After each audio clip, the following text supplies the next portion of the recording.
A torrid affair conducted in secret.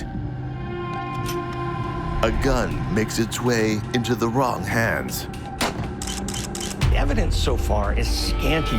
There's no unusual fingerprints, no muddy footprints, and no murder weapon. A .40 caliber farewell that resonates through the streets and homes of a quiet Midwestern city. This is one of those cases that was unusual. It was all hands on deck. And a mystery that will consume the authorities and the public alike until a series of shocking revelations finally see the light of day.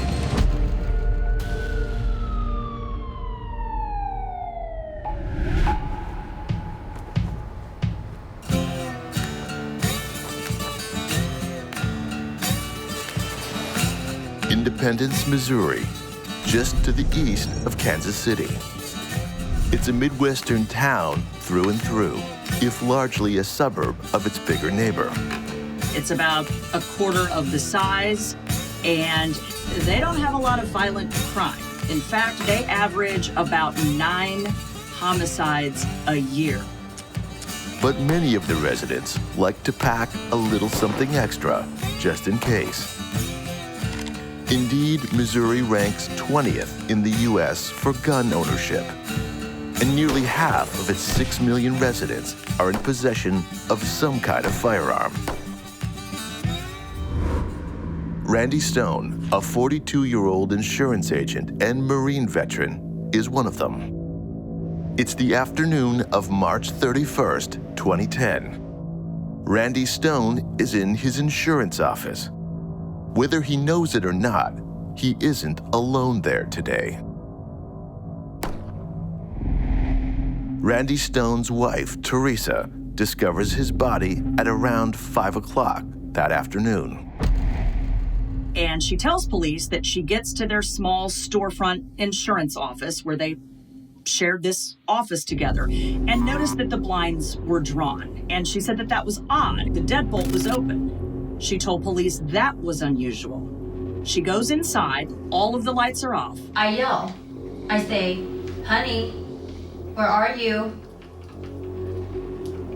And I walk into his office and I turn the light on, and you know, the computer's up, everything looks fine. I walk into the back room back there and turn the light on, and he's not back there. Which room is that? The storage? The storage room, yeah. Yeah. Okay. Then I walk around the corner To your office? What do you see? Walks into her office and finds him dead on the floor. What did you do once you saw him there? I kept yelling for him to wake up. Did you shake him? I didn't touch you. Okay. Police headquarters is a 7-minute drive from the office, so responders are on the scene very quickly. Investigators know they have to find out as much as they can about Randy's life in order to discover who has ended it. So we know that Randy and Teresa were high school sweethearts. By all accounts, very popular, joined at the hip kind of situation, and everyone kind of assumed right after high school they would get married. Turns out Randy had a different idea. He wanted to join the military and went and did so. Randy was a Marine, and as soon as he got back from his service, sure enough, he and Teresa became husband and wife. To the Stones, Independence seems an ideal place to raise a family, and they soon have 2 growing children. Randy and Teresa Stone have separate interests, as couples often will. Randy enjoys sports like basketball, and he likes his guns as well. He often goes to his in-laws' property to target shoot, while Teresa raises the children and runs the household. She appears content to take on all the duties required to keep a family going. But of course, everyone needs some form of leisure. For Teresa, it seems to be shopping. Psychologists have established that shopping functions not only as leisure, but also as a way for a person to regain a feeling of control over their lives and to reduce anxiety. We don't know exactly what Teresa is undergoing emotionally in this period, but we know how stressful managing a household can be. While Randy and Teresa frequently do their own things, they share interests as well. These largely revolve around the New Hope Baptist Church. It's one of those churches that was described as a very, very close-knit congregation. They shared meals together. It was not unusual for people to spend 3, 4, 5, 6 days or nights a week at this congregation. And Randy and Teresa were incredibly involved. This level of involvement in the church, especially a church in the Southern Baptist tradition, brings with it a commitment that is nearly total. Randy and Teresa Stone took the idea of serving very literally. The Southern Baptist Convention was created in 1845 when there was a split with the larger Baptist church over slavery. The profound conservatism of the movement appeals to heartland people like the Stones, and that the convention allows individual churches to set their own doctrinal degree appeals in particular to Randy. Randy volunteers with church treasury work and keeps a close eye on the books. He was heavily involved in the church finances. As treasurer, he served on the board. And he teaches Sunday school, where he shares his faith with the children of New Hope. Teresa sings in the choir and frequently works in the kitchen during church events. By the time they are in their early 40s, their children are nearly grown and in school. With involvement in the church, naturally comes involvement with its pastor, Brother David Love, who arrives there in 1999. Randy and Teresa become close friends with both Brother Love and his wife, Kim. Pastor Love was a good-looking guy, very charismatic, very energetic. Everyone loved Pastor Love. A congregation's perception of pastoral humility and honesty has been found to be a strong predictor of its commitment to the church, especially in smaller churches like the New Hope Baptist Church in Independence. So it's very important that Pastor Love encourages such a perception, and in this, he certainly succeeds. And Randy and Teresa Stone feel lucky to have such a man as the head of their church. It was just a very, very close-knit church community, and Randy and Pastor Love, by all accounts, were what you would consider best friends. The couple also spends time together at the insurance office, where each has an office of their own. When couples work together day in and day out, it isn't always a good thing for the marriage, but in this case, it seems to be fairly harmonious. Not a lot of people can get along great working a few feet from their spouse every day, but they did it, and by all accounts, it seemed to work out just great for the two of them. The only work-related problem that Teresa reports to investigators involves a strange man who came to the office once when both Teresa and Randy were working, and then another time when only Randy was there. My husband said he came back once when he was there by himself. You know who this guy is? No, we have never seen him How long before. ago was this? I don't even remember what he was asking for. Did he look homeless or anything? Or? Yes, he did. The time he came in, it was very cold because he had on a very heavy coat. I think he had a mustache. He was pretty tall. Though he never made any specific threats, the Stones consider this man an unwelcome and potentially dangerous presence. Has this man come into the office a third and final time on this fateful March 31st? Police must find out. After such an encounter, Randy takes it upon himself to have some sort of defense in the building. What guns do you know that he had here at the office or anywhere? The only one that I know of that he has Yeah. was a little bitty thing. Black gun? Yes, That's what you said earlier. little bitty thing. It's little, And where do you keep it? and I don't even like touching it. I am pretty positive he kept it in the drawer at the back of his credenza. Unfortunately, on March 31st, 2010, Randy is found dead and defenseless on the floor of his office by his wife, Teresa. The first officer on the scene happens to be from New Hope Baptist Church, and he knows Randy and Teresa very well. He's stunned by what he finds and does his best to comfort Teresa. Pastor Love and his wife Kim arrive at the scene of the crime as soon as they hear what has happened. Any concerned church leader would do the same thing. And of course, Teresa's mom and dad, the first people she's called upon discovering Randy's body, get there as soon as they can. Of course, the uppermost question in everybody's mind is who could have done this? Who would have wanted a stand-up guy like Randy Stone dead? He hasn't had an affair with someone. Several years ago, he did. Randy was killed not by a stranger, but by someone he knew. One of the biggest pieces of evidence was in a trash can a couple of feet from Randy Stone's body.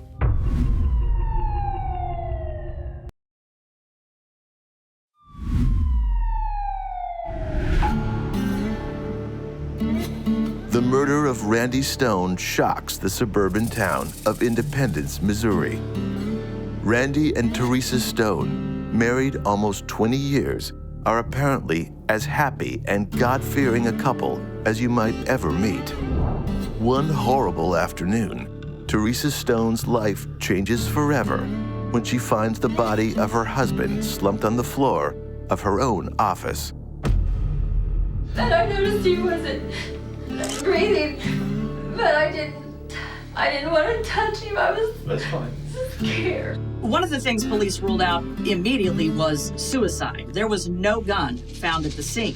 In fact, police do find a gun at the scene, but it's Randy Stone's work gun, and it hasn't been fired. And you said he has this one small gun. Okay, we found that. You did? Yes.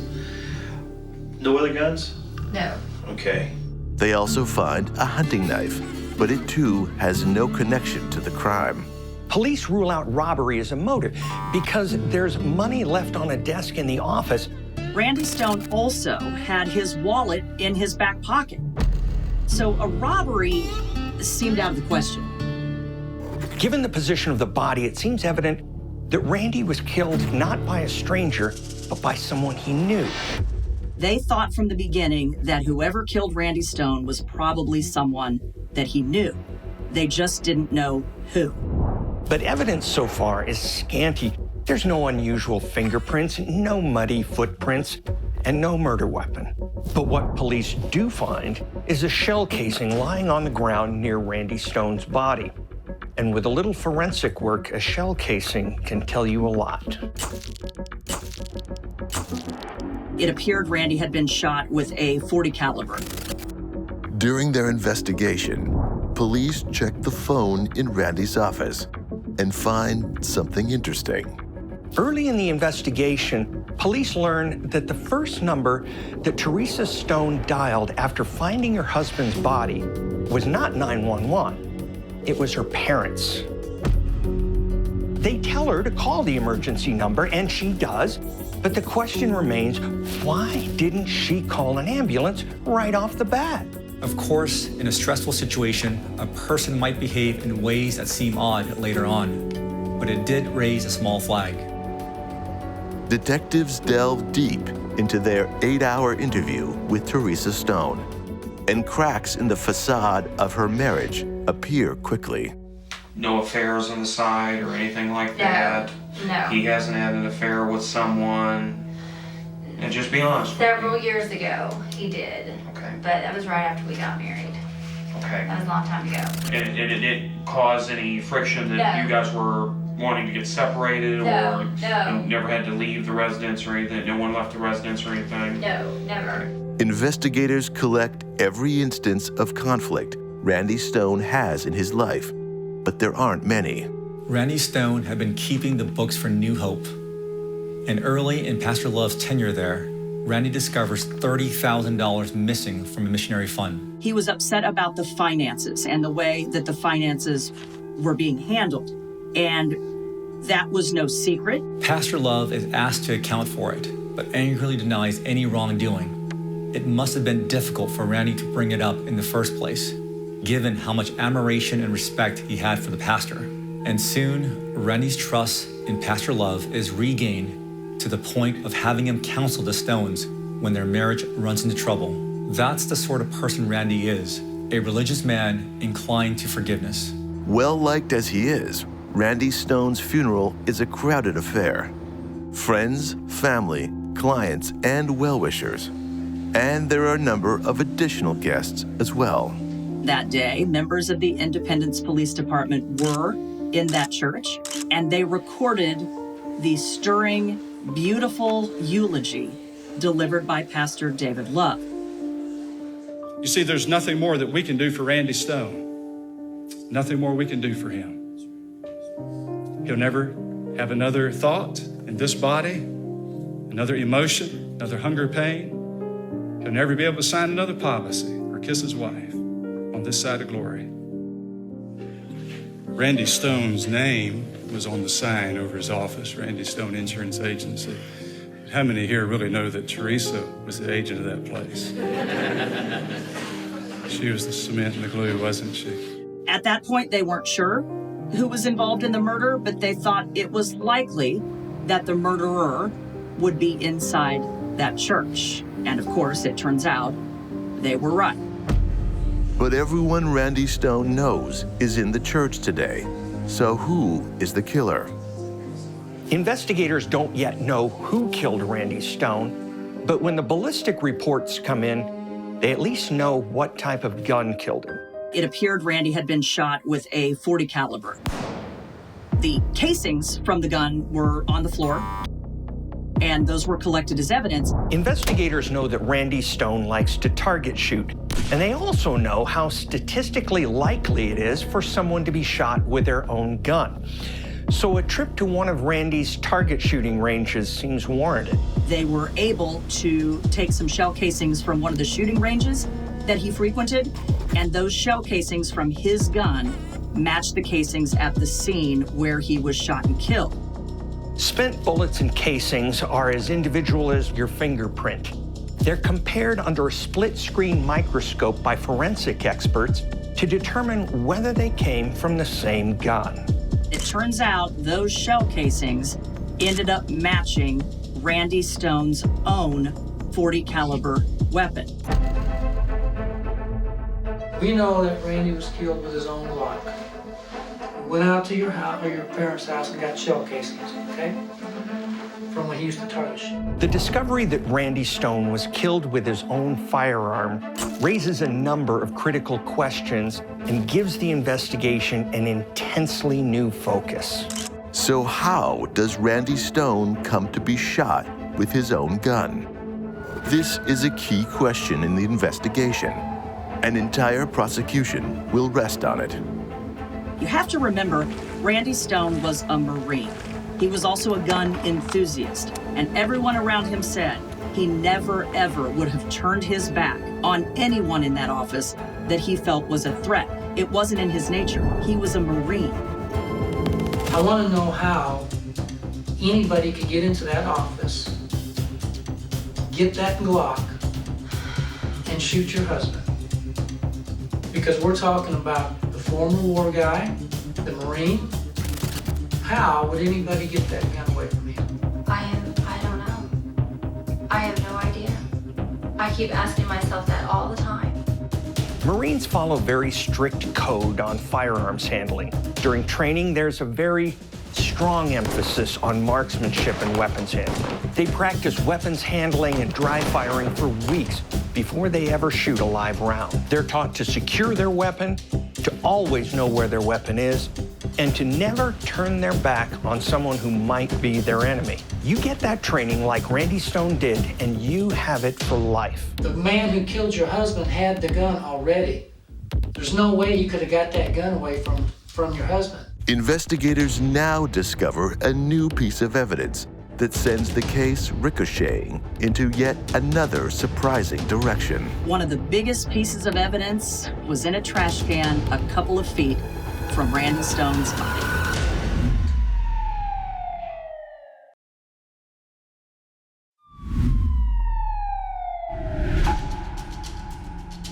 Ex-Marine and insurance agent Randy Stone is murdered in a case that has all of Independence, Missouri abuzz. And although the gun that kills Randy has disappeared, ballistic evidence indicates that the weapon has been owned by Randy himself. Now, newly discovered evidence is about to turn the case on its head. So detectives, as they're going through the office looking for evidence, look in the trash can feet away from where Randy Stone lies dead And in that trash can, they find a discarded love letter. And it wasn't crumpled up. There really wasn't even any real attempt to destroy this letter. It was in about 9 pieces. It took some Scotch tape to put the letter back together. This was very clearly a love letter from someone to Teresa Stone. Initially, in speaking to detectives, Teresa had admitted that her husband had engaged in extramarital affairs. Teresa's urge to highlight her husband's wrongdoing is in fact a common prelude to confessing her own indiscretions. She has to build that little mound of moral high ground before exposing herself. There's no doubt that Teresa is committed to her Christian faith, that she's earnestly dedicated to the church. But human nature is such that the lineaments of dedication, of loyalty, of love can become blurred. And this is part of what happens to Teresa.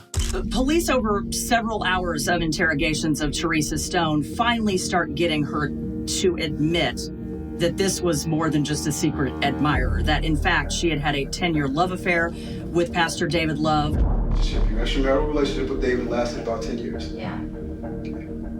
During It got stronger as the years went on.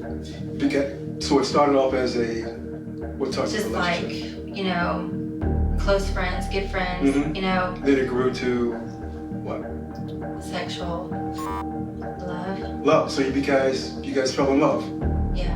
So we now know this was not an affair that lasted 6 months or a year. They had been seeing each other for almost 10 years. Where would you guys normally meet when you guys were going to be sexually involved? Well, we never planned it. When we were deeply involved, I mean, of course I would call him when Randy would leave, you know, and if I knew he was going to be gone for, you know, an hour, then he would come to the office if it was convenient for him. So we're talking your office? Yeah. Farmers? Your home? Yes. His home? Twice. It was harder there. In his office? The church? Yes. Kim Love notices her husband receiving texts on unfamiliar-looking phones. Her suspicions are aroused, and she soon finds her suspicions are justified. It turns out Kim, the pastor's wife, found several burner phones in their home. The kind of phones that don't have a name attached to them, the kind of phones that are very difficult to trace. And she didn't just find one phone. She found multiple phones in the home. And those phones, we now know, were used between Pastor Love and Teresa Stone to conceal their 10-year affair. Teresa claims that matters come to a head about 2 weeks before the murder on St. Patrick's Day, when David Love and his wife show up at the office. Pastor walked in and Randy said, Pastor, I really don't have anything to say to you. I really don't. This is when the secrets come out. There's no doubt about the affair between Teresa and David. And now, David Love wants to talk about Randy's own past indiscretions with other women, and more recently, with pornography. He starts talking to him about his internet problem, you know, his pornography problem, his, you know, stuff like that. And Randy said, that's all behind us. You know, we've gotten over that. This is all stuff he and the Stones had talked about in their counseling sessions. And to bring it up now just compounds the betrayal. Kim Love, who has long suspected her husband, is just plain angry. Didn't you and the wife have words out? Yeah. I told her that she wasn't a very good wife, pastor's wife.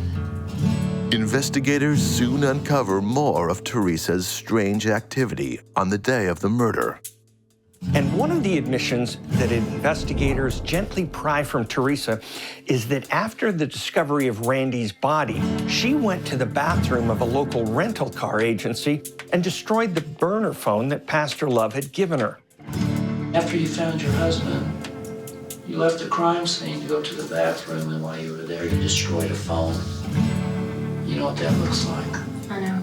How are we gonna explain that? Not the actions of a completely innocent person. On the day after Randy's murder, Teresa has a conversation that strikes investigators as strange. Detectives knew that she had been asking a lot of questions about Randy Stone's life insurance policies. Even in the day after her husband's murder, she was asking about the life insurance policies, which seemed very odd for a grieving widow less than 24 hours after her husband's death. Pastor Love's behavior had been odd as well. The very day after Randy Stone's body was found, the pastor gets a call from an old friend who asks him how he's holding up after the death of a friend and congregant. Like a river glorious, David Love says, quoting the title of an old and cherished hymn. In interviews, detectives repeatedly refer to the idea of confession being good for the soul. They know that, say, in Catholic culture, confession occurs in a small chamber in virtual secret, while other strains of Christian belief, including Teresa's, hold that confession, like faith itself, ought to be shouted from the rooftops. But Teresa's faith has been exploited by Pastor Love. He kept throwing Bible verses up at me, and what other Bible characters did in the Bible, and how they murdered and God still blessed them and stuff like that. And I was like, and I kept telling him, I'm like, that was then. This is now. And in the interrogation room, Teresa Stone is finally circling closer to the truth. You told your parents specifically that Randy had been shot. You told a 911 operator you think he might have fallen. You never told him that he had been shot. You kept that to yourself. When you talked to the ambulance dispatcher, the person who needs to know what's going on there medically, you never told him that he'd been shot. If somebody told you that he was shot because you knew he'd been shot, and you didn't want us to know that. He sent me a text and told me. Who did? Say it. Brother Love. Brother Love. He sent me a text and told me not to go to the office. Teresa finally recognizes this man for what he is. He said that he would kill for me. He said, I will do anything for you. Police have no shortage of questions for Teresa Stone. Why had she destroyed her phone the night of the murder? Why had she been so concerned with Randy's life insurance? And why hadn't she called police immediately on learning what David Love had done? But for now, Teresa is happy to incriminate David Love while maintaining her own innocence. I am not going to protect him anymore. Finally, investigators have something close to confirmation of the killer's identity. But their suspect, it turns out, has left town. Randy Stone had his suspicions about his own wife. They learned the shocking lengths to which Pastor Love was willing to go. It's no wonder that Randy never saw it coming.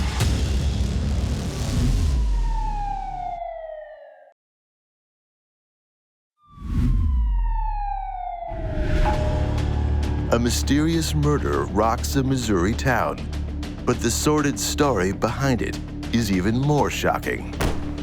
If you know something and you don't confess now, I'm telling you, you're not going to be able to get through this.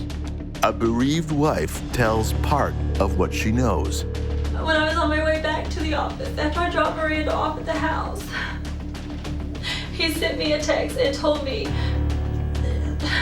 he said, seriously urgent, do not go back to the office by yourself. Randy Stone and David Love were friends.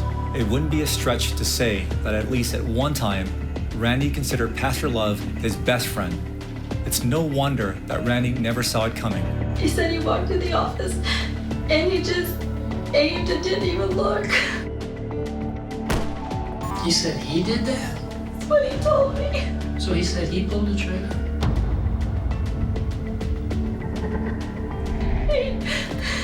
He said he just aimed and didn't even look. He just did it. The detective's suspicions about David Love are now nearly confirmed after many slow and grueling hours in the interrogation room. I've always thought of him as an honest man. Well, you know he's not an honest man because he's had an affair with one of his congregation members for almost 10 years. And with the confirmation of Love's guilt, even experienced detectives are stunned at the depth of the pastor's betrayal of his friend, his church, and his God. We look to this casket, and the body here, and all the flowers, the things gathered around, we say, but we anticipated he would grow old. We anticipated that we'd do more things together. What's with the word anticipation and death being swallowed up in victory? How could this be good at all? Investigators are happy to finally hear Teresa confess what David Love told her, but there's still a lot left to confirm. What part did Teresa herself play in the crime? Where exactly is the gun that killed Randy Stone? And where is Love, who no longer seems to be at the church or even living in Independence? Teresa Stone finally admits that, according to Pastor Love, he drives the gun 20 miles out of town and throws it where nobody will ever find it. And nobody ever does. He told you he was taking the gun 20 miles away? That's what he told me. He was going to take it? Did he tell you where? No, he said he took it 20 miles away. And as it turns out, David Love himself, along with his wife Kim, has moved to another state, where the former pastor is working as a truck driver. The lead detective travels to South Carolina with another officer, and they have David Love's supervisor call him into the office, supposedly to sign some paperwork. Much of David Love's behavior indicates some degree of narcissistic personality disorder, so it's no surprise he doesn't expect to be tracked down in this way. Finding detectives waiting for him in the depot office is a total surprise to him. Immediately after seeing the officers, Pastor Love appears to turn and flee, and officers give chase. Detectives have seen this kind of reaction from suspects before. If they have any doubt of David Love's guilt, his behavior today dispels it. As it turns out, however, Pastor Love is not attempting to flee. He just wanted to pick up his wife so their car wouldn't be left behind at the depot when he went away with the police. Pastor Love is returned to Missouri without further incident. Meanwhile, Teresa's strategy throughout her interrogations is to minimize her own involvement by stressing things she truly hadn't done, while trying to rhetorically ignore the actual questions detectives are asking. This is a common strategy learned by most people in childhood, and Teresa, it turns out, is very good at answering questions the detectives aren't asking. This whole line of questioning just seems to make you very uncomfortable. In the interviews, she constantly speaks about how much she hates guns, even though no one has accused her of pulling the trigger. Questions about the guns, when we talk about guns, I mean, you seem to be very uncomfortable when we talk about them. I don't like them. I don't like to talk about them. I don't like guns. I don't like to touch them. Having committed to blaming her former lover, Teresa goes all in, hoping that once he's been fed whole to the detectives, they'll be satisfied. But if that's what she thinks, she doesn't know homicide detectives.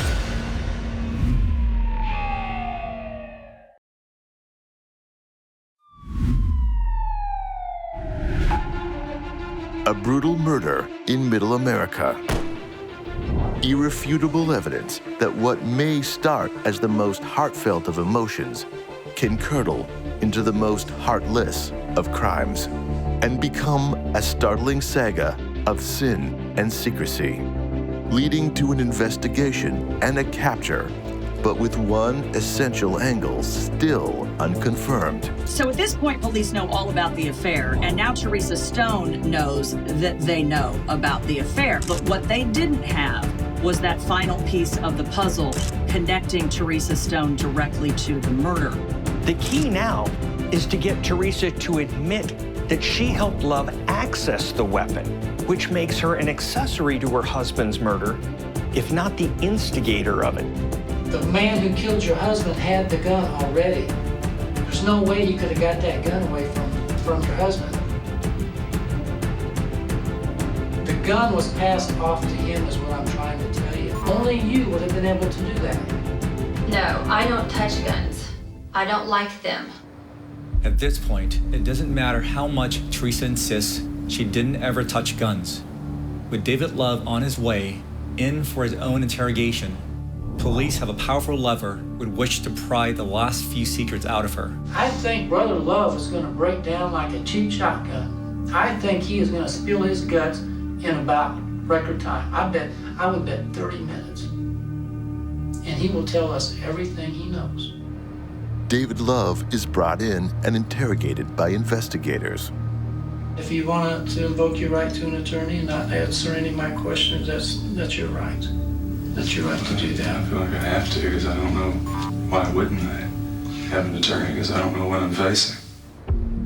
With Brother Love in the building for questioning, the detectives use this to press Teresa even more. David's in custody and he's talking. Okay? Right now is your chance, and you probably have about 10 minutes to tell us everything that's going on with this. When did David get the gun? That's the most important thing right now. How did he get his hands on Randy's gun? I don't That's the know. question I need to answer. I don't know. Why don't you know, Teresa? I Do you not don't- want to tell me? Do you think it implicates you if you say, I made the gun available to him, I didn't know what he was going to do. I had no idea David was going to shoot Randy. I made sure he got the gun, though. You didn't make him go in there and pull that trigger, but you provided him the means of doing it. I did not give him the gun. You gave him access to Randy's gun. The only thing that I can think of is that he went in our house while we were not at home and got in the safe and got the gun. David Love has access to your house. I am trying to be honest. You don't have to try to be, Teresa. You know more than... I am being Listen, honest. Teresa, you know more than you've told them. No, I don't. They know more than you're telling them. She soon admits that she has, in fact, given Brother Love the combination needed to open Randy Stone's gun safe. He had the combination to the safe. And you gave it to him? Well, I was down there one time with him when I was getting into it. When you were getting into the safe? Yeah. So you gave him the combination to the safe? Well, he watched me open it, so yeah, I guess I did. He was standing right there while you were opening the safe? Mm-hmm. So you gave him the combination to the safe? Pretty much. Yeah. Teresa Stone may not have pulled the trigger, but providing the gun is textbook conspiracy to murder behavior. And from Teresa, they learn the shocking lengths to which Pastor Love was willing to go. Apparently, he had plans for his wife, Kim. First time he talked about it is he said that he wished he could just break her neck and put her in her car and send her over a cliff. He said one time when they were out on a trip that he thought about rolling his car and trying to make it look like, you know, her neck broke in the rolling of the car or something like that. The more investigators look into the weeks leading up to Randy Stone's murder, the more obvious the killer's motive becomes. One of the things police found on Randy Stone's computer in the days prior to his murder, he told Pastor David Love they were severing all ties with the church. And it was a final email. And in fact, he said something to the effect in one of the final emails to Pastor David Love, "You don't need to contact me about this." The emails were really concrete evidence that he was stepping away completely from that church. And of course, his wife, Teresa Stone, didn't want any of that to happen. She was in love with Pastor Love. And this is not the only motive that lingers with investigators. One of the bizarre aspects of this case is Teresa's just insistence on learning more about this life insurance policy. And even within 24 hours of the murder, she's asking a friend about the life insurance. And he thought that was odd. He looks into it and says to her, "Did you not know? Your husband moved you off of those policies quite a while back. He actually removed you as the beneficiary and added the 2 children as the beneficiaries to that life insurance." And prosecutors argued, this goes to show you that Randy Stone had his suspicions about his own wife. by removing her from that life insurance and not even telling her. They worked at a life insurance office together. Investigators finally have the case wrapped up. Now the wheels of justice begin to grind. Despite the fact that this was one of the biggest cases in Independence police history, there was no splashy trial here. Pastor David Love was offered a plea and for quite some time rejected the plea deal, wasn't going to do it. And then finally toward the end, they both knew that police had them. They knew. And Pastor David Love agreed to admit to his role in this crime. He stood up in open court. The judge asked him, "Did you knowingly shoot and kill Randy Stone?" And Pastor Love replied, "Yes." Pastor Love took the plea, was sentenced to life in prison, where he sits to this day. With David Love put away for life, the beam of justice turns on Teresa Stone. Teresa weeps and tells the court how sorry she is to have been, as she puts it, quote, "caught up in these bad choices that led to the death of my husband." In a development that surprises some, Teresa and Randy's children plead for mercy for their mother, despite understanding very well what she's done. Her son Michael also laments the bad choices his mother's made, while daughter Miranda tells the judge that as hard as it is to lose her father, to lose her mother also will be even harder. Despite the pleas of the children, Teresa Stone is in fact sentenced to prison time. And you have to remember, without Teresa Stone, there is no murder of Randy Stone. She provided the motive, the gun, the fake alibis. Without Teresa, none of this happens.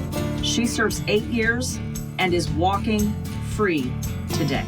And so, Teresa Stone, who in the end admits to prosecutors that she sent a text explicitly asking David Love to kill her husband, wins her parole after serving just over half her sentence.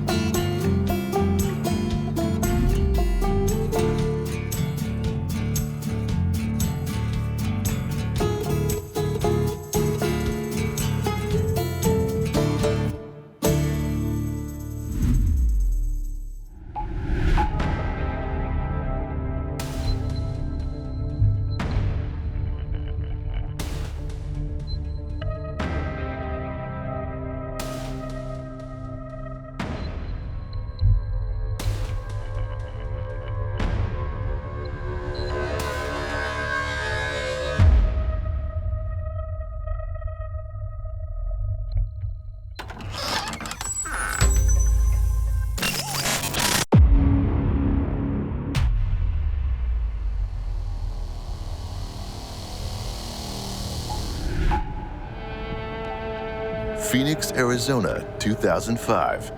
The busy western city is getting ready for another summer of fun. It was too damn hot. And then we had two little stories that made it a whole lot hotter. It starts out horrific and just keeps getting worse. These were bizarre incidents. People were terrified. Bodies are hitting the ground again and again. Every day is a nightmare. Nobody knows who's safe. I think everybody, including the cops, were a little blown away. They shoot dogs, they shoot horses. Any living, breathing creature is fair game. And now they think there's more than one. That's just a start.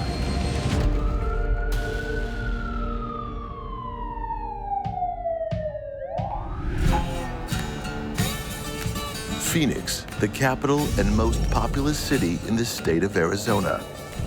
The city is nestled in the northeastern reaches of the Sonoran Desert, but that hasn't deterred anyone from flocking here. They call it the Valley of the Sun, and it encompasses about a half dozen cities, and you wouldn't know if you were in one or the other one unless you lived there. They all sprawl together. In 2005, the locals find themselves fearing for their lives. I think there was some period of time where we sort of this growing apprehension that this is going exactly where we all think it's going, and it's really bad. In the nearby suburb of Tolleson, home to almost 5,000 residents, a dark presence is lurking. a presence ready and willing to take an innocent life.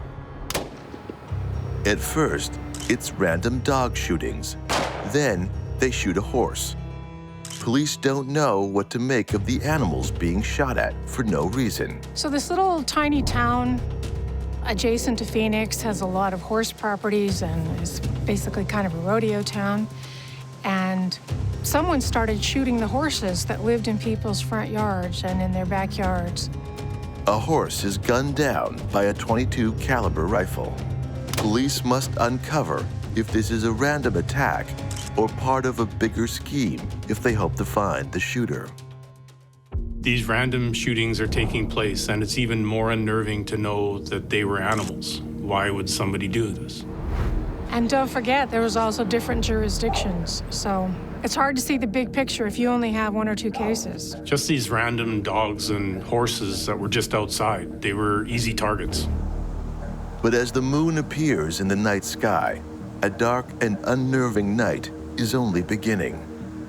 Later that same night, things escalate. David Estrada was a beloved young man. He had a mother who doted on him and several sisters who treated him like the pet of the family.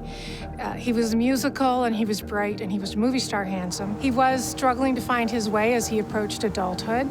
He left home and was living on the streets with his guitar and had a goal to make it to California, San Francisco. David was not an untethered person. He had people who wanted to take care of him. But David was following the beat of his own path and happened to be on a sidewalk that night, sleeping under the stars, something he liked to do.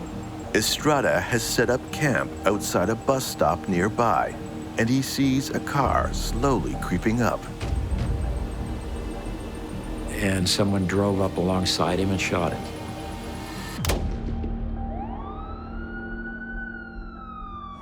It's just an act of sheer cowardice on the shooter's part. Estrada was gunned down in cold blood.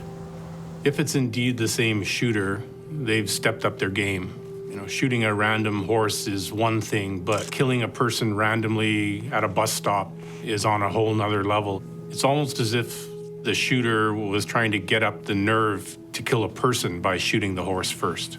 Detective Ron Rock from the Tolleson Police Department came to the murder scene of David Estrada that night, and there was change on the sidewalk next to him, money. There was a nice quality guitar nearby. So he looked at this and said, this isn't a robbery. This is not someone who came up to him and said, give me all your money or take all your valuables. So Ron Rock, to his credit, knew there was something distinct about this murder. Well, it appears as though they drove up and offered him some change and then shot him in the face. But there's no indication or no clue as to why they did this. Officers make a critical discovery: bullet slugs from inside the victim. The slugs are sent to the police crime lab for further analysis. And it was, devastating to come outside in the morning and find your horse bleeding or lying on the ground dead. But these seemed isolated because it didn't have anything to do with Phoenix. It seemed like a small town case. There was a Burger King that got shot out, a murder on a sidewalk somewhere that seemed puzzling, but no one was connecting the dots. Police discovered that the .22 caliber bullet casings that were found at the scenes where the horses and dogs were shot came from the same gun responsible for the killing of David Estrada. A profile is beginning to emerge, but will it hold up? Exotic dancer Georgia Thompson is walking through her apartment parking lot after a late-night shift. She hears someone behind and yells at them to leave her alone, but is shot dead at point-blank range with the .38 caliber handgun. Police are perplexed. Are these crimes connected? When they look at what's happening in the city, they realize that just a few weeks earlier, a sexual assault occurs in the same area. They were walking home and forced these two young women behind some bushes and made them undress. One of the young women was visibly pregnant. Then, a week later, there is another sexual assault, but this one combined with a robbery. Police question locals to see if anyone has seen or heard anything. But aside from Georgia's screams moments before her death, they have nothing to go on. They plead with citizens to provide any information that can lead to an arrest. No one could have imagined that this is just the beginning. 3 men were found shot, 2 dead in downtown Phoenix. In the wake of so many killings, the community was just on razor's edge. If the citizens of Phoenix were scared before, they're absolutely terrified now.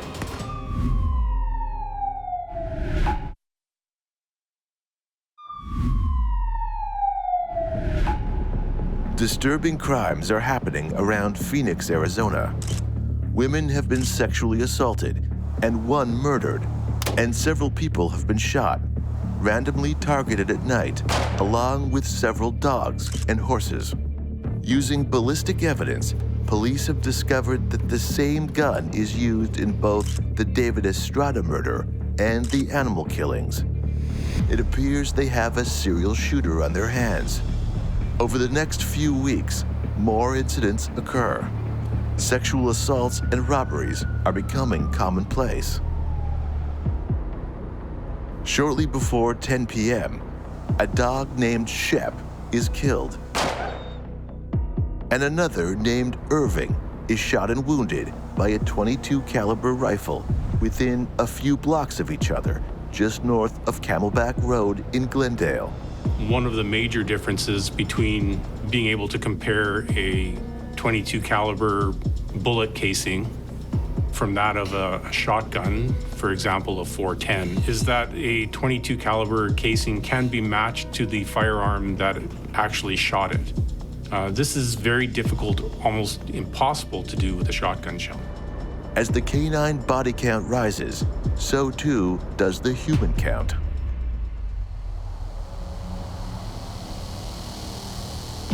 Nathaniel Schaffner went to a convenience store one night. He walked over, and as he walked away from the convenience store, got a few blocks away, he came upon a scene where there was a car pulled over in a dark street, and there was a gun coming out of the window, and the barrel of this gun was pointing at a stray dog that was innocently capering about the scene, trying to find something to eat. Nathaniel came up to the car and, in an angry way, said a lot of things to stop them from shooting the dog. Don't shoot that dog. So what happened? The men in the car shot Nathaniel instead. Sometime later, an off-duty police officer was coming home from a social occasion with his wife late at night, and as he turns down the street, his headlights light up a man laying in the street with liquid all around him. He thinks what anyone would think, this is a man who's passed out, and that's beer. And he didn't have all his equipment with him, didn't have his uniform. He didn't feel like he was the right person to handle it, but he did call it in. Paramedics arrived, and they leaned over Nathaniel Schaffner, and they said, "Oh, this isn't beer, this is blood." So Nathaniel Schaffner died protecting a stray dog.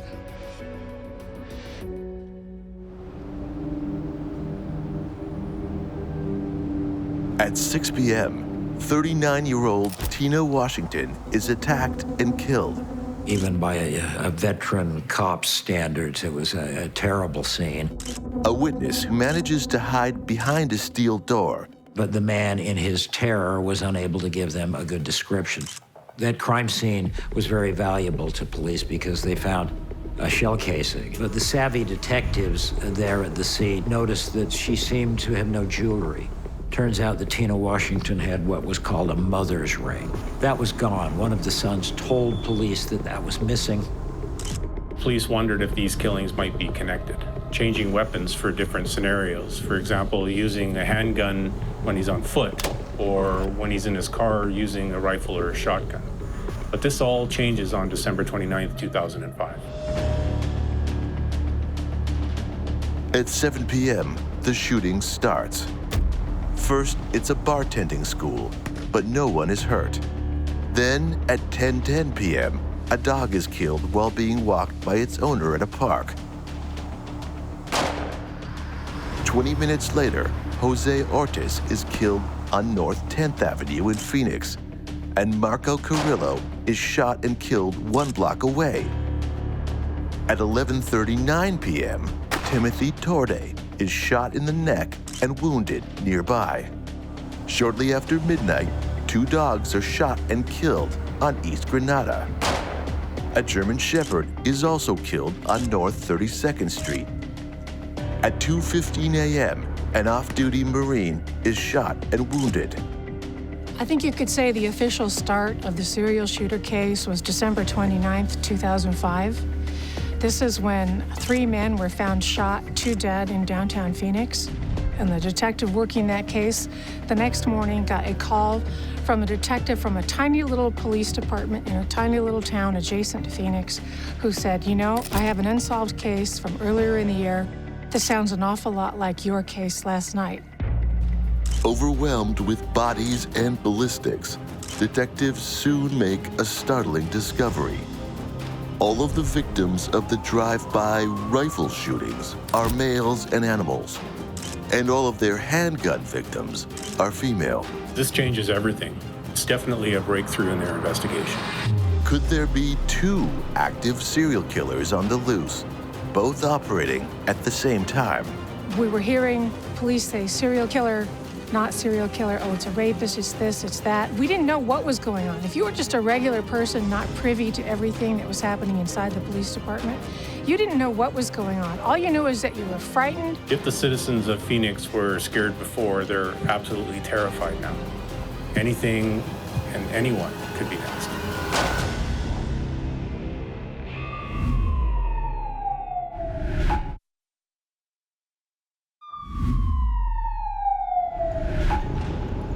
Starting in early summer of 2005, a reign of terror has been waged over the residents of metropolitan Phoenix, Arizona.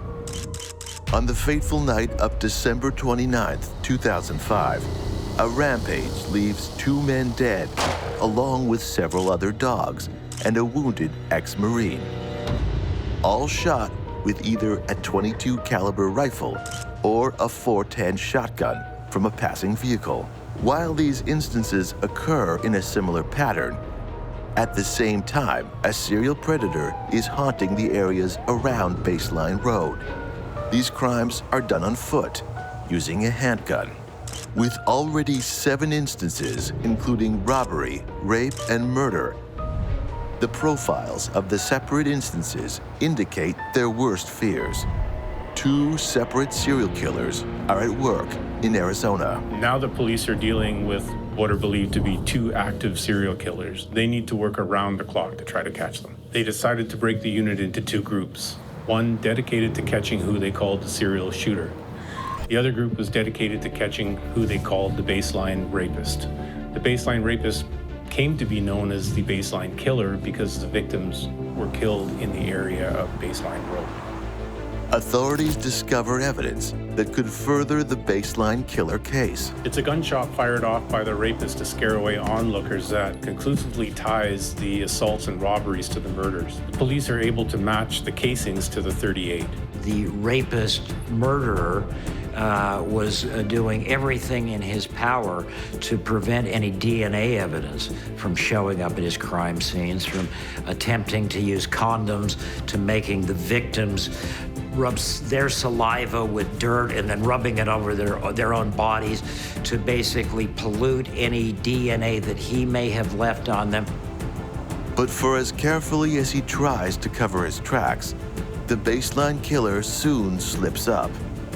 Detectives are able to recover DNA evidence from one of the previous sexual assaults.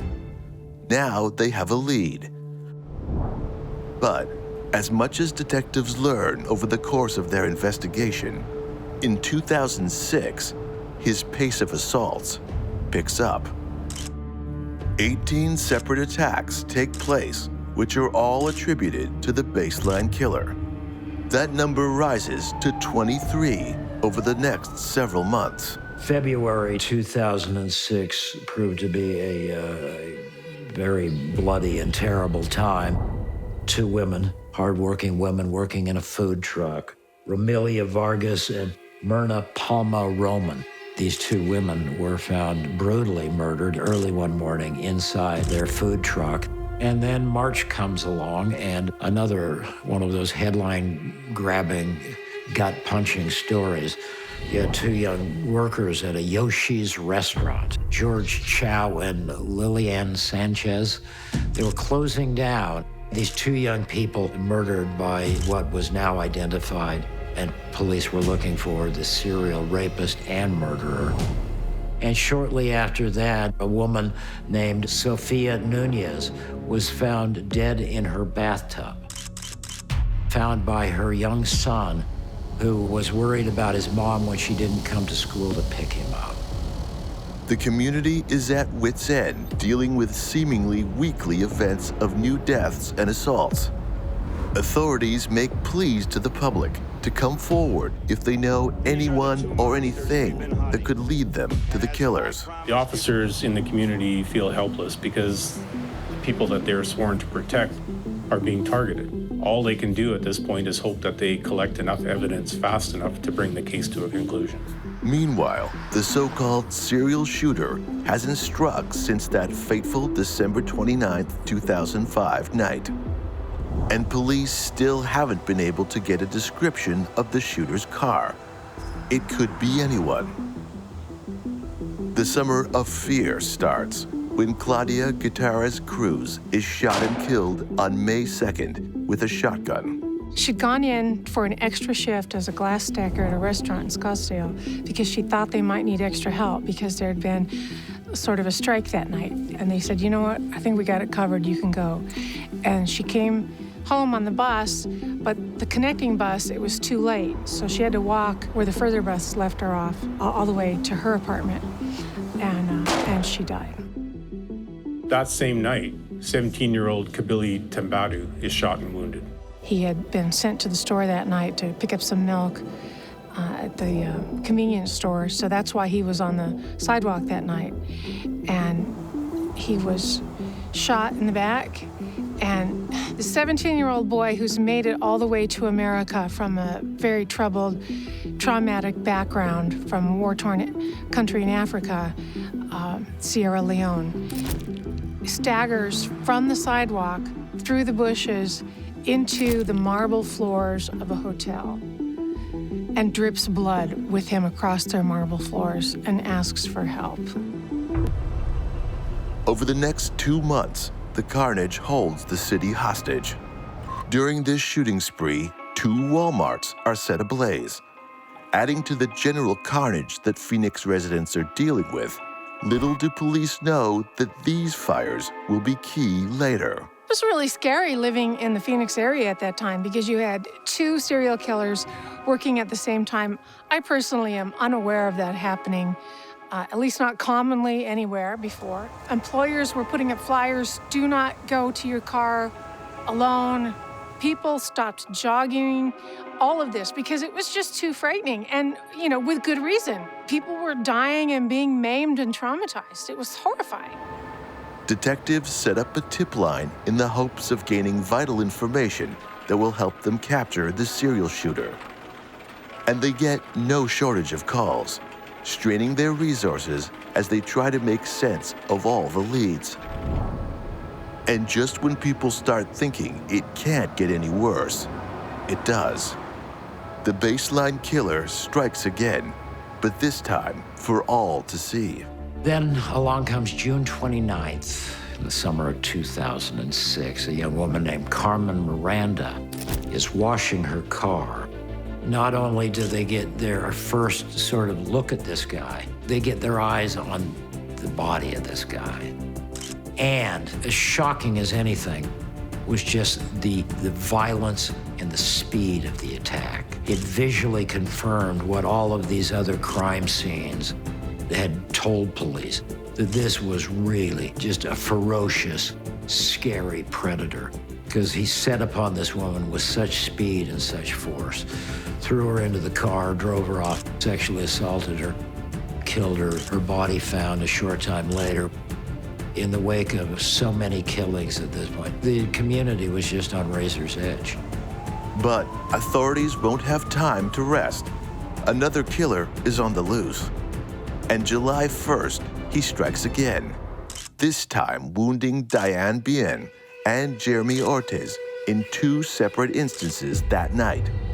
With so many shootings, how can there be no witnesses? One of the most effective things about the serial shooter style of mayhem was they took people from behind and people who weren't expecting to be assaulted. And this is why they had very little witness testimony, because people are just walking down the street and they get shot from behind and they never see what happened. 27-year-old Ashley Armenta is walking down the street when the assault happens. When Ashley came into the hospital that night and they picked out the pellets from her scalp and police interviewed her, Ashley knew a lot about cars in general. She knew all about the model, make, year, everything. So she had a good idea of what the car was. A light blue 1998 Toyota Camry. Despite other victims' descriptions, Ashley's is the first definitive answer to make and model of the vehicle. One thing that was difficult for police is that when they did get a description of the car, people reported different colors. The paint on that particular car showed different in different light. It had different mixtures of paint in it, and different ones, purple, blue, gray, showed up in different light. So that explained why the color seemed different to different people. Then, just a few days later, more carnage on the 12th of July, when Raul Lopez Garcia is shot while riding his bike in Mesa. Just when they could use a break in the serial shooter's case, a lead comes in. A phone call that will change the course of the investigation.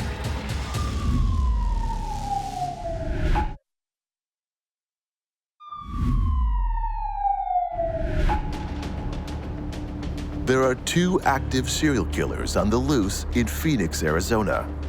The serial shooter shoots unsuspecting pedestrians and cyclists, while the baseline killer commits rapes and murders, centering his attacks largely on and around Baseline Road. The crimes that were committed by this serial shooter were very senseless. You couldn't put a motive to it. Who was going to shoot someone's dog at the end of the leash that they're walking? Who was going to shoot a horse in someone's backyard? Who was going to shoot a guy sitting on a bus bench? Who was going to shoot a guy trying to protect a dog? These are senseless.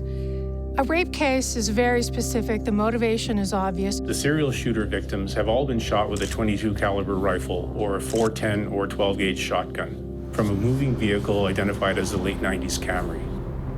The baseline killer uses a handgun. With video evidence recovered from the previous attack of the baseline killer, police are able to release a composite sketch to the public.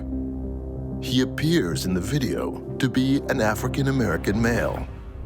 The informant that really broke the case of the serial shooter was a man named Ron Horton. And Ron Horton was an old drinking buddy of Sam Deaton. Sam was from the Midwest. He was from Minnesota, where he grew up, and his mother at times had come out here to Phoenix. As an adult, he became a union electrician, so he could work a good job, but he had trouble with his temper and his reliability, so he lost his union job.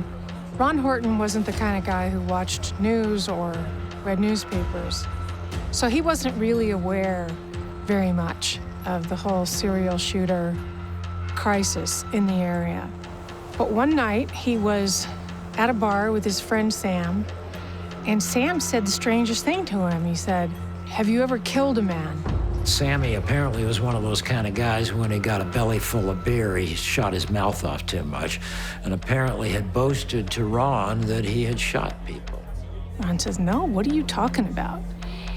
And he noted this and thought this was really odd. Later, he did become aware of the serial shooter case, and in fact, a picture of Sam was circulated on the news from the Walmart fire. In June of 2006 was a bad month and a particularly bad night. There was a Walmart that was set on fire in the west side of the valley. One thing about Walmart is it has really good asset management. really good security. So they have cameras all throughout their stores. So the night of those 2 fires, they had people reviewing the video from every single camera, and they were able to determine that 2 guys probably set both fires, and they were able to take stills from the video, supply those to the police, which had them circulated on media. So now we had a picture of 2 guys with a distinctive tattoo and a distinctive T-shirt circulating for people to possibly recognize them. And Ron was fearful that maybe Sam was the guy in the picture, but he was divided because in his social circle, you don't snitch. And he felt really bad about maybe getting Sam into some trouble for no reason. Ron didn't immediately act on this, and I think, as he would say himself, to his great regret. But in short order, after Ron had been told by Sam of the killings, a young woman named Robin Blasnick ends up being shot and killed in Mesa, Arizona. All the earmarks of the serial shooter. Robin Blasnick was killed on the last day of July, and it was a fever pitch. I think everyone really felt electrified by Robin because she was such a vulnerable young girl that everyone felt like she was their daughter, their sister, and we thought, we can't take any more of this. Ron Horton hears about the killing of Robin Blasnick. He thinks about his friend Sam Dietman talking about going around killing people. At that point, Ron Horton calls police and says, I think my friend Sam Dietman had something to do with this. Police then ask Horton to set up a meeting with Sammy Dietman. They meet at a place called the Stardust Inn, a little bar on the west side. Police set up a surveillance, and they wait for Sam Dietman to show up. They asked Ron to particularly tell Sam that he could not give him a ride home, that he'd have to have someone come pick him up. They waited till Ron left, and Sam was waiting for his ride, and they saw this car drive up and pick up Sam, and it sure looked like the other guy in the photo. A guy named Del Hausner. And that is the first time cops had the name Del Hausner, but one of the lead investigators say he was sitting in that parking lot, and when he saw that Camry pull in, he said, we got our guys. Dale had 2 marriages under his belt. He moved on with other girlfriends, and he now had a little baby daughter with another woman. He was working for the city of Phoenix at the airport as a janitor. Dale also works as a boxing photojournalist. He loves to feel like he's in the middle of big things. From the moment Sam was picked up that night at the bar, those 2 men were never alone. They had a tale for the next 3 days of their lives. They have a GPS monitoring device on Hausner's car, and Sam and Dale are just driving around aimlessly with cops following them. The 2 men continue driving around Phoenix under police surveillance. So they observed the car slowing down when there was a lone pedestrian. And so their strategy to prevent someone getting shot while they were watching was to speed up and get close and act like they were going to witness it, because they didn't have any way of stopping a shooting. They followed them back to an apartment in Mesa, and they had an emergency meeting with the county attorney to get an emergency warrant to do a bug in the apartment.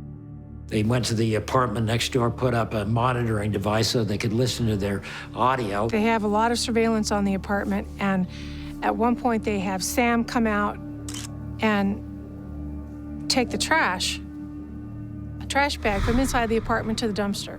One of the guys who's been hiding in the bushes jumps into the dumpster and pulls out that trash bag, and they hightail it down to downtown Phoenix to go through the bag. And what they find in it is further confirmation that they have the right guys. They find a map that's marked up with the sites of the murders. They have a soda can, pick it up, it rattles, dump it out. What's in there? A .410 shell. The police want to make a move, but there's a problem. An unexpected person is at the apartment with them. A complication has come up, and that is that during the time of the surveillance, Dale has picked up a very small child, about 2 years old, and brought it home with him. This is his own daughter, it turns out.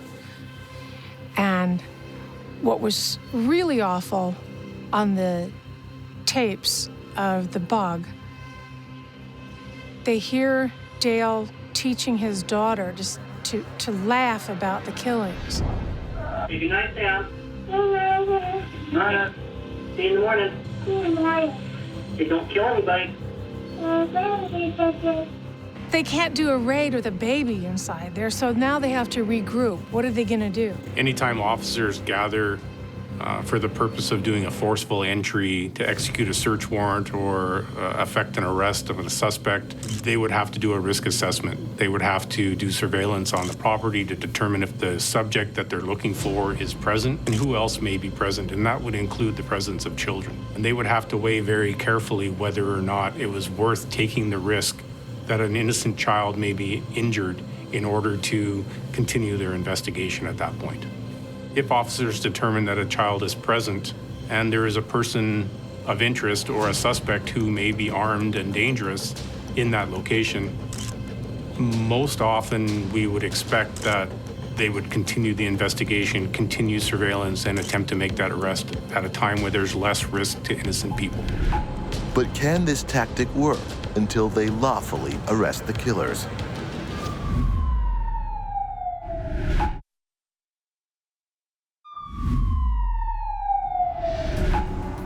Arizona resident Ron Horton has just heard some disturbing news. A longtime drinking buddy, Sam Dietman, has boasted that he and his friend may be the serial shooters. Ron has no choice but to let police know. Now, police are following Sam and his friend Dale Hausner, who are cruising around in a vehicle that matches the description given by witnesses to belong to the serial shooter. Police rush to get the necessary warrants together to bring the two men down. So this was a very harrowing night for the cops. And they also had a helicopter overhead that was observing them. And when someone on the ground could not get close enough to the car to prevent a potential shooting, they actually had the helicopter buzz the car, fly low, so that the shooters would look up and go, oh, better not do it right now. I know that one of the investigators who was there that night following this said it was one of the worst nights of his life because he felt as if he was following two known killers who were looking for another victim, and the police still needed to do their investigation, and their biggest concern was they were going to pull a gun out the window, and before the police could interact or intervene, another victim was going to go down. After 2 days of surveillance and everything is in its place and the circumstances that are necessary have presented themselves, it's time to bring this nightmare that is the serial shooter to an end. Once they identified these guys and got the audio from the neighboring apartment and all the evidence, they rounded these two guys up and hauled them downtown and booked them. The things they find inside the apartment are telling. There are guns, ammunition, and even a scrapbook of news clippings following the investigation of the serial shooter and the baseline killer. When police executed the raid at the Mesa apartment of Dale Hausner, they found a treasure trove of information, including a whole slew of weapons, I believe about a dozen firearms. They ended up doing, I think, most of the last shootings with a shotgun. They found a shotgun and shells and casings and all kinds of ammunition. So, yeah, they were not wanting for evidence in terms of firearms and ballistics. Police search Hausner's car and find even more evidence that Hausner and Dietman are indeed the serial shooters that have plagued the Phoenix area for the past year. The city is elated, but Dale Hausner refuses to take responsibility for the murders. You guys have never been together doing anything violent together? Oh, no, hell no, no way. No. As far as I know, no, it's not as far as I know, it's absolutely not, no, as far as any violence with us together, no. But Sam Dietman has a different version of events. We was heading up, I don't know what the heck it was, 32nd or 44th Street or something. So he's like, well, sit back. I'm like, all right, why? And the window starts going down. Bought this little shotgun and fired at some fat guy who was walking down the road. I think you're the mastermind of this entire operation, and have been from the get-go. But you involved Sam, and I think he was willing to go along. If he's shooting people, it's not with me. No, it is with you. Dale promptly held himself a news conference, which was a great spectacle. Dale Hausner wanted very much to be a talk show host or a circus ringleader. And a very flamboyant character, loved to talk. On August 7th, 2006, Hausner goes public with a press conference declaring his innocence. Why I'm here is because I have Sam Dietman staying with me for about 5 weeks. And apparently at night, Sam had been taking my car out and using various weapons that I have in my house to commit crimes. And apparently they tracked it through my car. And when they came and busted in the house, I was there. And I guess I'm just guilty by association, even though I did not shoot anybody or kill anybody. Dale Hausner could be what is described as a classic narcissist. He refuses to accept any responsibility. He's self-focused. He lacks empathy. I mean, it could be anybody. I mean, I don't know, but the person's got to be smart, you know, I mean, because they've been getting away with this for a long time. Just over a month later, the citizens of Phoenix, Arizona are handed another arrest. With DNA evidence from one of the rapes, in conjunction with the ring taken from Tina Washington's body and traces of her blood found on one of his shoes, the baseline killer is identified as ex-con and current construction worker Mark Goudreau. He is convicted of 9 murders among 90 charges. He is sentenced to 438 years in his first trial for rape and robbery, and finally to death on March 16, 2007. In the face of his crimes, Sam Dietman confesses to his involvement with the serial shooting and agrees to testify against Dale Hausner. He flipped so quickly that night because I think he was not only tired of the crime spree, but I think he was tired of Dale. So when the police arrested the both of them, it was Sam's opportunity to get out from under the thumb of Dale and just get away from all of it, all the crimes and Dale. Dale Hausner goes to trial on October 6, 2008. In a desperate attempt to get the audio evidence thrown out, Hausner's lawyer goes after the emergency wiretaps issued without a judge's permission. But the state prosecutor takes the stand to defend police's actions. They had followed this vehicle. They were making wide U-turns. They were stopping at empty lots and behaving in a manner as if they might be casing various areas looking for people. I felt that it was necessary to act promptly to stop the killing. Despite the defense's concerns, the recordings are played for all present to hear, and what the court hears is shocking. They heard these two guys, these two knuckleheads, talking about news coverage and yucking it up about shooting people. Oh my God, she looks familiar. Oh, Blazik? I don't think so. I know what Blazik. They were mocking the death throes of their victims. They were congratulating each other on getting a higher number of murders. It's now bringing the total to 6. That's higher than that. The state has heard enough. Dale Hausner is sentenced. Of the 87 charges brought against Hausner, he's convicted of 80. Despite appeals in 2008 and 2012, the convictions are upheld against Dale Hausner. Dale was a wannabe. Boxing promoter, big guy, man about town. Even as a serial killer, he wanted to be a big timer. There was never a moment where Dale said, I did this, and I'm sorry. Those are the kind of statements that may actually mean something to victims. Dale never had the fortitude to do that. On June 19, 2013, Dale Hausner commits suicide by overdosing on antidepressants in his jail cell. Phoenix is a pretty mobile city. A lot of people move in, a lot of people move out. The fact is, the people who are new here didn't know who he was, didn't really care. And those of us who did know, we already knew we were safe from him. You want to do a big dramatic gesture and kill yourself? Knock yourself out. Who cares? You're irrelevant now. And I think that is the worst possible hell Dale could have, is not to be important anymore. Now, over 15 years later, the reign of terror and the summer of fear is a distant memory. The people of these communities have moved on and rebirthed themselves in the Valley of the Sun.